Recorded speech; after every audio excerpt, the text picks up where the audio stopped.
Good evening, students. Today we are going to discuss about control structures in that is Unit 2. We are starting and then we are going to enter in second unit in art, a programming logic examples and control structures and also different other setting and sorting techniques. How we can design applications for sorting and setting techniques in art. So before going to evaluate sorting and setting, first we should know what are the different control structures available in R, and R supports which type of looping and conditional or unconditional control structures, and what are the syntaxes and formats and examples of those control structures programs in R. So we have to discuss about the control structures in R. So before going to control structure evaluation, we should take a brief reference of Unit 2 objectives. So this is Unit 2 objectives. R programming structures, control statements. Control statements consist of loops, looping over non-iterator sets, if else, arithmetic and Boolean operators and values. Default values for arguments, return values, deciding whether to explicitly call return, that is nothing but creating functions with call and return values, and returning complex objects. Functions are objective, no pointers in a recursion, a quick sort implementation for recursion, and extended example, the binary search. So we should discuss about all these individual concepts related to control structures, functions, and sorting setting examples with recursion in R in second. So the first concept in second unit is control structures. So control statements. The control statements in an R program are executed sequentially from the top of the program to the bottom. Control statements mean how they are grouping a set of statements that has to be executed by bounding to a specific condition until that condition becomes true or false. Those are called control statements. Control statements means the statements which can be controlled by a condition checking. So for that purpose we are calling these as control statements. So statements which can be controlled with a checking, condition checking, either in a loop iteration or a single iteration. Those should be executed until that condition becomes false. If the true, those are executed. If the condition is false, the loop can be terminated. And similarly, if the condition is false, we are executing the one statement. If that is true, we are executing another statement. So all the statements, those may be single time execution or multiple iterative execution. Those should be controlled by condition result. So that we are calling those as control statements. So the statements in an R program are executed sequentially, that is one by one, not randomly. All the statements should be executed one by one in a specific order in the loop, not randomly from any position. Those should be processed in sequence one by one within the loop, from top to bottom. But the statements are to be executed repetitively while only executing statements if certain conditions are met. That is what we are telling. If the condition met, then those should be executed repetitively. Otherwise, those can be skipped. So this R has a standard control structure. So the first set of control structures in R are looping control structures. So first category is loops. So the looping constructs repeatedly executes a statement or a series of statements until a condition is not true. If the condition is true, then those can be skipped. If the condition is false, then those can be executed until that condition becomes true. These include for, while, and repeat structures with additional clauses, so that break and next. So here the looping control structures are for, while and repeat, which includes break and next. So, how we can design for control structure and write control structure in a and with an example program and also syntaxes of those controls. So, first one is for control structure. The for loop executes a statement repetitively until a variable value is no longer contained in the sequence. So, the for loop will be executed continuously until variable value. So, here after seeing the syntax, we should know variable value in the sequence is not available. If the variable value is existing in the sequence, that can execute this statement. If that is not available, then automatically that can skip the loop. So, the syntax for loop is for variable in sequence begin set of statements we have to execute yes.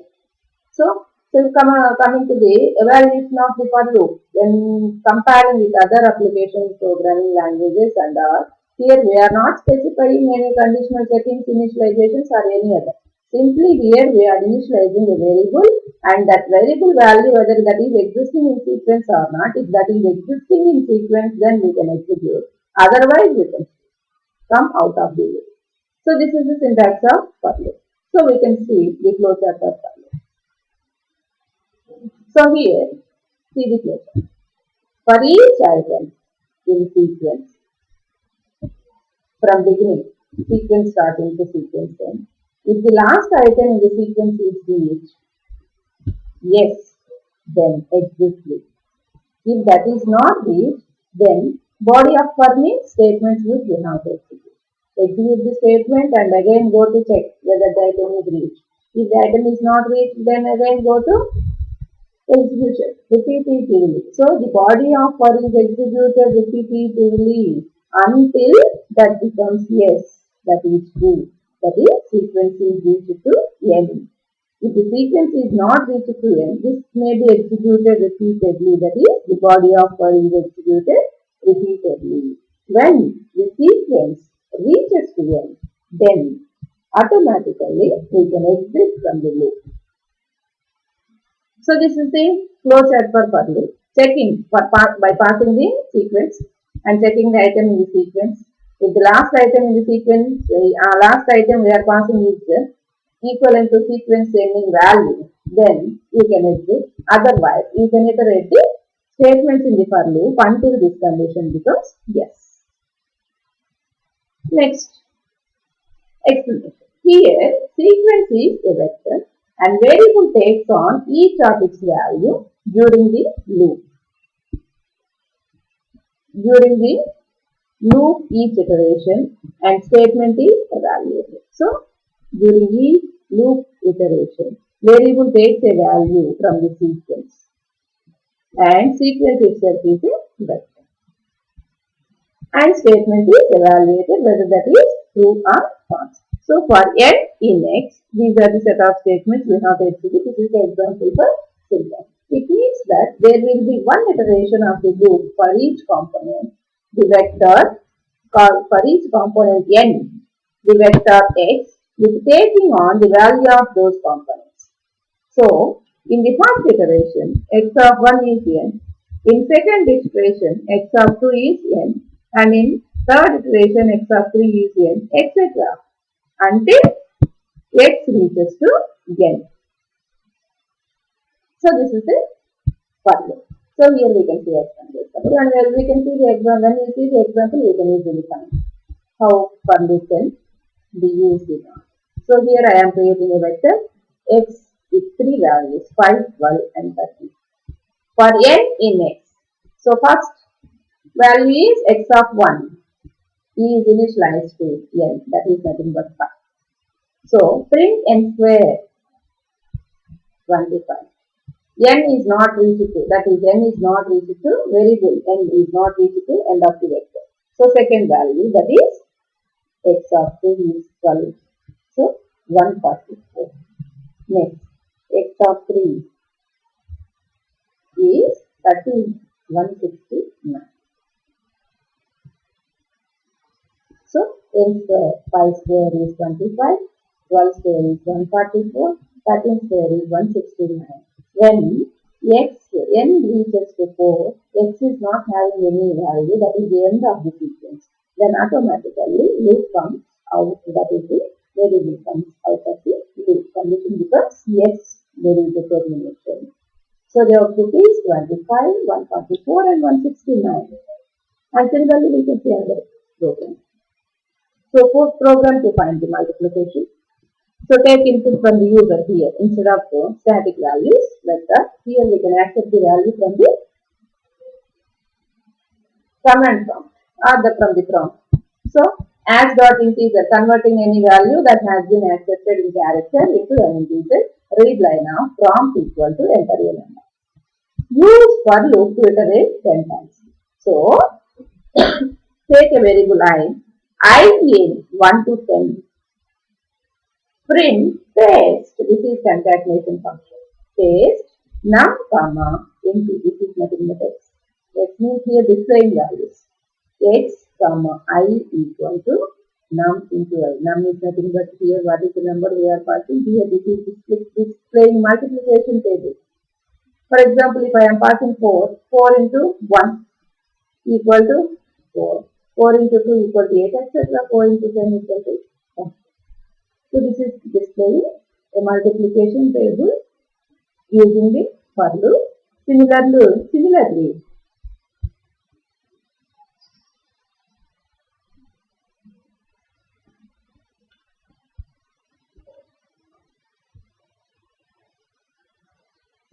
we can design another application. So I can post in the group, that is you can design another program, another code in R for displaying a triangle of stars using the same for loop logic. Triangle of stars using the same for loop logic in R. So you have to enter the input, how many number of rows you have to display. Triangle means first row is 1, second row is, so here I in 1 to number of rows here we are passing. Here you can display the number of times asterisk should display, that depends on yours. So you have to display asterisk triangle asterisk in form of a triangle depending on the input number you are passing, the number of rows. For example, 3 triangle should display 1 and next 2 and next 3 asterisks. So you can display the print statement in that format, in the aligned format. So you can write the code and post in the group. An example program. You using this code, analyzing this code, you can design the code easily. That there is no problem. So this is the example of for loop. Next we can go for another looping control structure, that is while. While a while loop executes a statement repeatedly until the condition is no longer true. So if the condition is false, then that can execute the statements. Otherwise, it can fail. So syntax while expression execute set on statement. Here, expression is evaluated and the body of the loop is entered if the result is true. So the expression result is true, this can be executed, and when that becomes false, no longer true means when that becomes false, that can be skipped from, that is, the cursor comes out of the loop. So this is in for loop, when the sequence comes to end, for loop can terminate. In while loop, when the expression becomes false, it gives the false result, then the loop can be terminated. So check the design of flowchart for loop. Enter while loop, text expression. If the expression is true, then execute the statements in body of while loop. If the expression result is false, then execute the loop. So similar to for loop. Here in for loop, we are checking the variable item value that may be in sequence or not. If the item is not in the sequence, then you can skip. If the item is in the sequence, you can execute for loop. Similarly here, we have to test the expression. If the expression result is true, you can execute. If the expression result is false, then you can execute. Next, come to explanation. The statements inside the loop are executed and flow returns to evaluate the expression again. This is repeated each time until expression evaluates to false Then if the expression falls, then the loop exists. So here a simple example. I is initialized to 1 while I less than or equal to 10. I is assigned to I plus 4. Display I, that is 30. How it displays 30? When I, this is 1, less than or equal to 10 is true. Then I equal to I plus 4, that is I becomes 5. Then again we are checking 5 less than or equal to 10. Okay, true. Then I is initialized to 5 plus 4, 9. And again go to 9 less than or equal to 10. True. Then I equal to I plus 4, that is 9 plus 4, 30. Here we are coming to setting I. I less than or equal to is false. Then the I value present to existing I value is 13. That's the display. Because in this way we are not displaying any of the statements. Simply we are incrementing the I value and checking and displaying at the end what is the value available, what is the value available in I after end of the, that is when we are coming to, when we are exiting the while, what is the I value we are displaying, I equal to. So this is how we can use this while loop. But before using while loop, we have to initialize the variable value. But for loop, no need to initialize, that can take the value from the sequence itself. So taking another program to find some of our square natural numbers. So here if there are more than one statement for execution in while, then you can put those in beginner ends. But here there is only one statement we are putting directly. If there are more number of statements, then you can put those in beginner ends. So sum equal to 0, take the input. From the enter the number, use while loop to iterate until it becomes 0. While number greater than 0, sum equal to sum plus number equal to num minus 1. That is when number reaches to 0. Until that, you can add the number values which we are entering by decrementing the number value until it reaches to 0. That is the sum of the n numbers which we are entering. So this is the loop. So sum is initialized to 0. For example, if I am passing num equal to 5, so 0 plus 5 and again decrement 4. So sum is consists of 5 plus 4, 9. So again num to 3, 9 plus 3 is 12, 2, 12 plus 2, 14, 1, 1 plus 14 plus 1, 15. And here num comes to 1, 1 minus 1, 0. That is not greater than 0. When it comes to 1, then automatically that is greater than not equal to 0. Then it reaches to 0, then no execution of the statement, then some value is automatically 50. When I enter the 5. So here for example, enter the number that is 4. So here 4 plus 3, 7, plus 2, 9, plus 1, that is 10. This is the output for.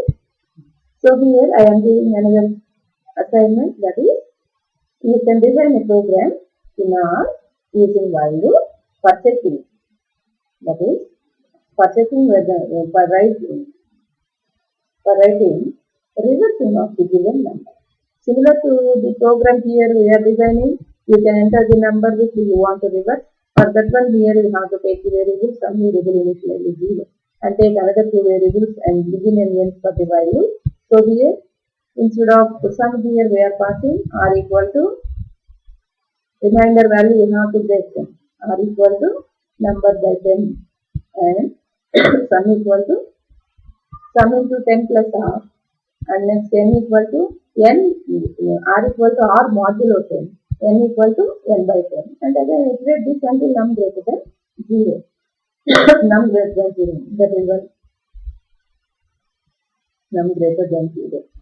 Less than or equal to 0, here you have to pass and display the reversing the number. So you have to design those two programs and both integrate after designing the codes of both. That is, the previous one is displaying the stars by passing number in using for loop and second one is reversing the given number using the while loop. You have to design the two programs and post the code in the group. So these are the two looping control structures. In today's class we have to and you can practice those examples and also these codes in R. And in next class, you can see other control structures that is written in C++ It is in looping control structures and also conditional control structures itself.